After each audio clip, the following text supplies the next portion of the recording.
అందరికి నమస్కారం.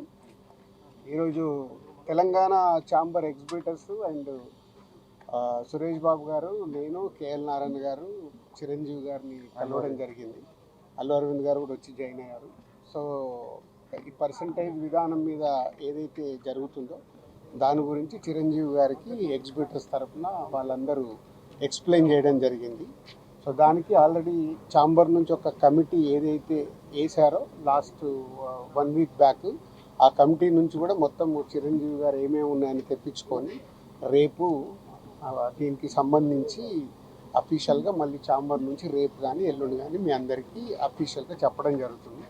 So almost Chiranjeevi గారికి కూడా ఈ ఎగ్జిబిటర్స్ నుంచి ఉన్న సమస్యలన్నీ అర్థం చేసుకున్నారు. సో వారు కూడా ఎగ్జిబిటర్స్కి మాట ఇచ్చారు. సో అందరితో మాట్లాడి రేపు ఎల్లుండట్లో ఈ సమస్యని ఎలా కమిటీకి అప్పచెప్పి ఆ కమిటీ ద్వారా ఫినిష్ చేద్దామని చెప్పారు.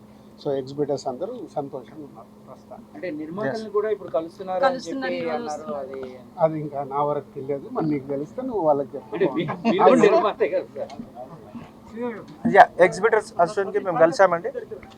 వి got a very good response from megastar గురు గారు. He gave a very good response. మా బాధ విన్నాడు. At least more than 1 hour 10 minutes కూర్చున్నాము. మా బాధ అంతా చెప్పినాము. ఇట్లా ఇంత ప్రాబ్లం అవుతున్నాయి, ఆయనకి ఇంకా తెలియదు. ఇన్ని థియేటర్స్ బంద్ అవుతున్నాయా, ఓకే సింగిల్ స్క్రీన్స్ ఇన్ని ప్రాబ్లమ్స్ ఉన్నాయా అని చెప్పిండు. వాళ్ళు ఇప్పుడు అంతా ఎవరైతే కమిటీ చేసిరో వాళ్ళ ఏదైతే బాడీ ఉందో వాళ్ళతో కూడా పిలిచి మాట్లాడుతూ అన్నాడు. మేము కూడా రేపు ఒక దినం మా ఎగ్జిబిటర్స్తో కూడా కూర్చొని మాట్లాడి will give the final decision ఏంది ఏం సంగతి అని. Thank you very much. ఆ టాపికే వద్దండి, మీకు హైలైట్ కావటాన్ని అడగకండి.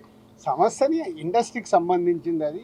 సో చిరంజీవి గారు కూడా ఎగ్జిబిటర్ తరఫున అన్నీ తెలిసాయి కాబట్టి మ్యాక్స్ 2 days ఎల్లుండి కల్లా కమిటీని పిలిచి దీనికి సంబంధించి ఫుల్ స్టాప్ పెట్టేస్తాం. Thank you.